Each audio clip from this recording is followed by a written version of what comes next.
নমস্কার বন্ধুরা, চন্দনার পাকশালায় সবাইকে স্বাগত।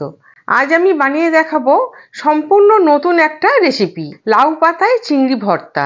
এটা খেতে যেমন সুস্বাদু তেমনই স্বাস্থ্যকর, আর বানাতে মাত্র 10 মিনিটও সময় লাগে না। ঝটপট বানিয়ে নেওয়া যায়, আর যে কেউ বানাতে পারবে কোনো রকম ঝামেলা ছাড়া। তাহলে আসুন দেখে নিই আজকের রেসিপি, লাউ পাতায় চিংড়ি ভর্তা। ভিডিওটি ভালো লাগলে একটা লাইক দিয়ে কমেন্ট করে জানাবেন, আর আপনি যদি নতুন বন্ধু হয়ে থাকেন চ্যানেলটি সাবস্ক্রাইব করে রাখুন এই রকম নতুন নতুন আরও রান্নার ভিডিও পেতে। লাউ পাতায় চিংড়ি ভর্তা বানানোর জন্য লাগছে লাউ পাতা। এখানে আমি 8 থেকে 10টা লাউ পাতা নিয়ে নিয়েছি, আর পাতাগুলো খুব ভালো করে ধুয়ে নিয়েছি। এবারে জল ঝরিয়ে সাইডে রেখে দেব। আর লাগছে চিংড়ি মাছ। এখানে আমি 200 গ্রামের মতো চিংড়ি মাছ নিয়েছি, ছাড়িয়ে পরিষ্কার করে পিঠের ময়লাটা ফেলে দিয়ে পরিষ্কার করে রেখেছি। আর নিয়েছি 2টো কুচানো পেঁয়াজ, 6টা কাঁচা লঙ্কা আর 4 কোয়া রসুন।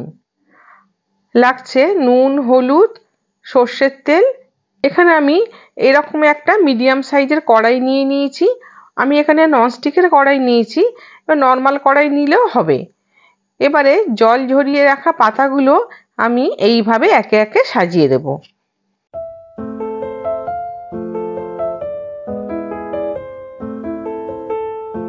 আমি এইভাবে সাজিয়ে দিচ্ছি যাতে চারিদিক থেকে মুড়ে দেওয়া যায়। সব পাতাগুলো সাজিয়ে নিয়েছি। এবারে চিংড়ি মাছগুলো দিয়ে দিচ্ছি। দিয়ে দিচ্ছি 1/2 চামচ মতো লবণ, 1/3 চামচ হলুদ গুঁড়ো, রসুন, কাঁচা লঙ্কা, কুচানো পেঁয়াজ। এবার দিয়ে দিচ্ছি সর্ষের তেল। আমি এখানে 5 চামচ সর্ষের তেল দিচ্ছি। এবারে সবকিছু একটু মেখে নেব।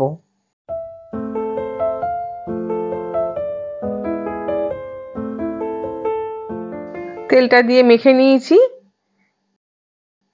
এবারে সাইডের পাতাগুলো এইভাবে আমি মুড়ে দিচ্ছি। সব পাতাগুলো মুড়ে এই রকম করে নিয়ে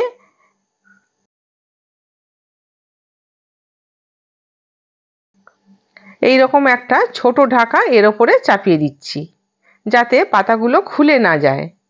এবারে ছোট কাপের 1 কাপ জল দিয়ে দিচ্ছি।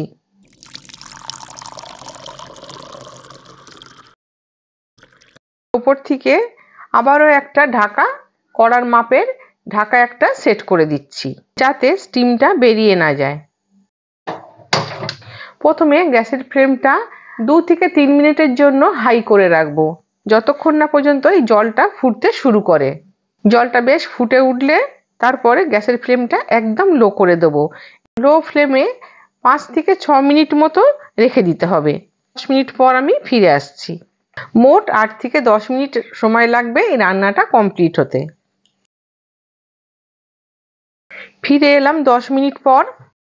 এবার ঢাকাটা খুলে দেখে নিচ্ছি। ছোট ঢাকাটাও খুলে নিচ্ছি। খুব সুন্দর সিদ্ধ হয়ে গেছে।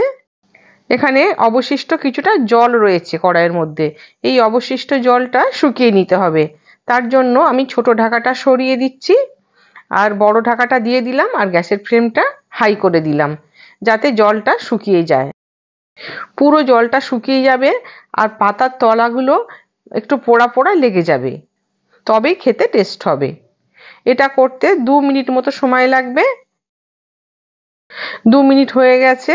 এবার আমি ঢাকাটা খুলে নিচ্ছি। দেখুন জলটা পুরো শুকিয়ে গেছে, আর পাতার তলায় বেশ পোড়া পোড়া মতো লেগে গেছে। এবার ঢাকাটা আমি আবারও দিয়ে দিলাম। এবার গ্যাসটা আমি অফ করে দিলাম। এই অফ করা অবস্থায় 3-4 মিনিট আমি এইভাবে রেখে দেব। কিছুটা ঠান্ডা হওয়ার পরে কড়াইটা আমি নামিয়ে নেব। কড়াইটা গ্যাস থেকে নামিয়ে নিয়েছি। একদম শুকনো হয়ে পাতার তলায় বেশ পোড়া পোড়া লেগে গেছে, আর সাইড দিয়ে দেখুন কিরকম তেল ছেড়ে দিয়েছে। এবার আমি এটা একটা প্লেটের মধ্যে তুলে নেব। এখন আমি পাতা যে মুড়ে দিয়েছিলাম এই মোড়া পাতাগুলো সব খুলে নেব।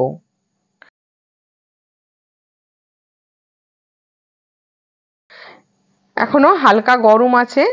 এই অবস্থায় আমি সবকিছু মেখে নেব।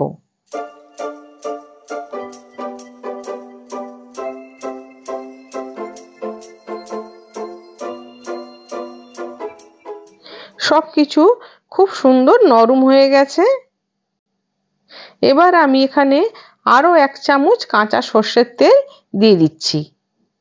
এটা এতটাই সুস্বাদু হয় যে এটা দিয়েই সব ভাত খেয়ে নিতে ইচ্ছা করবে, অন্য কিছু খেতেই ইচ্ছা করবে না। তৈরি হয়ে গেল লাউ পাতায় চিংড়ি ভর্তা।